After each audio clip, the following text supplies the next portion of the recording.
to Really Old Movies. I'm your host, Harrison Scullin, and today I'll be discussing The Man Who Came to Dinner from 1942, starring Bette Davis and Monty Woolley, directed by William Keighley.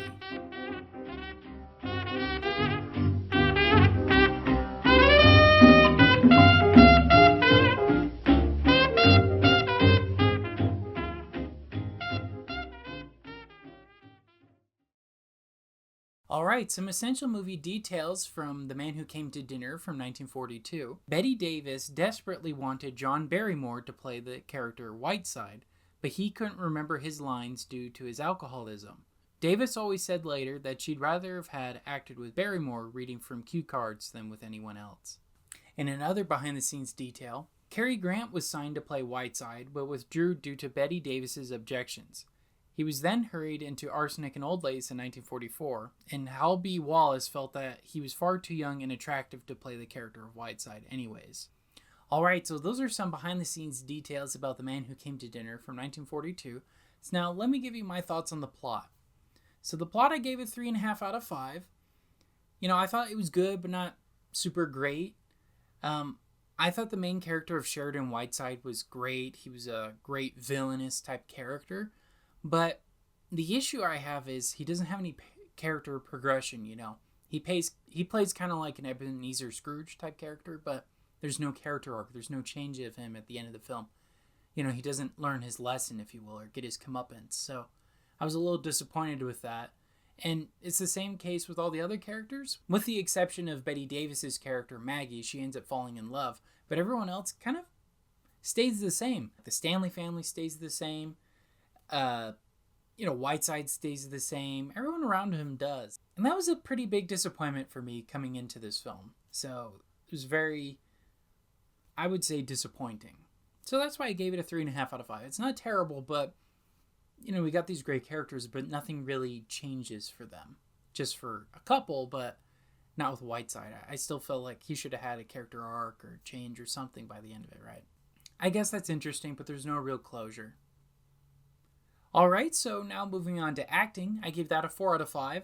I liked Bette Davis. I thought she was great in this role. There's some great comedic banter between Bette Davis and Monty Woolley, who plays Sheridan. I thought they were hilarious together. And also between him and the actor Grant Michael, who plays Mr. Stanley. I thought they were pretty funny together too. But I wish we saw more of the Stanleys, because at the beginning it seemed they were the main characters, but they weren't. But we're in their house the whole time, but they're hardly there. I was a little confused about that. Because this story could have easily happened at Sheridan's house. It did not have to be at the Stanley home at all. Because none of their issues are resolved by the end. So, anyway, the acting was great. Gave it a 4 out of 5. In regards to directing, gave it a 3.5 out of 5. I won't fault him completely because this is based off of a stage play. And I haven't read it or looked into it, but as far as I could tell, this is pretty much how it is. I'd like to study more into it to see if there's any differences or similarities between the two. But with this as a whole, give it a 3.5 out of 5. I really thought the focus should have been on Whiteside. He's the curmudgeon old man and, maybe has a character arc or something like that. Kind of a Scrooge-like character, but he doesn't. He's the same by the end of the film. No one really changes. And there's no lessons learned for our characters. It was just all slapstick and all gags and funny, which was great, I guess. But if you want to have a Christmas film, like It's a Wonderful Life, for example, there's character arc. There's change amongst our characters. There isn't that in this one, so I was pretty disappointed with that. I don't know if I should really blame the director too much, but he made those choices, right? Alright, so now talking about cinematography and special effects, I gave that a 4 out of 5. I thought it was good. It's very similar to Arsenic and Old Lace, if you've seen that. That came out a couple years later on film.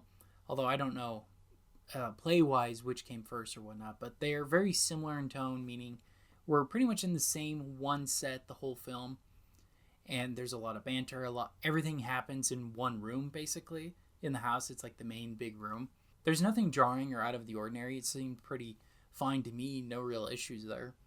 So yeah, the cinematography, it's very subtle. I don't think you'll really notice it or it'll really stick out to you. But I thought for what this was telling, which is an adaptation of a stage play, I thought it fit that perfectly.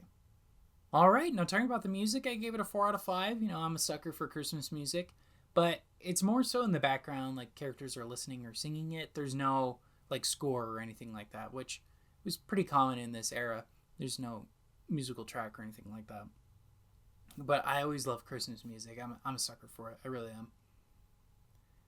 All right, so tallying that all up, that brings my Letterboxd score to a 3.8 out of 5, which I'll be rounding to 4 out of 5. So would I recommend this movie? Yes, I would recommend it. It's no It's a Wonderful Life or Miracle on 34th Street or any of those movies. It's definitely not up there with them, but like I've been saying pretty much throughout this month, if you want another film that isn't the same 10 Christmas movies, I would say give this one a watch at least one time. Just keep in mind, though, that there's no real character progression or anything like that. But I'd say it's a harmless film you could put on in the background. All right, well, those are my thoughts on The Man Who Came to Dinner from 1942. Thank you so much for watching or listening to today's episode. Make sure to follow me on Instagram and Facebook at Really Old Movies, where I discuss details about the week's particular film. New podcast episodes are released Saturdays at 8 p.m. Pacific Standard Time on Apple Podcasts, Spotify, and Amazon Music. Video versions are released Mondays at 7 p.m. Pacific Standard Time on YouTube and Rumble. Alright, thank you again for watching and listening, and this has been Really Old Movies. I'm your host, Harrison Scullin. Take care.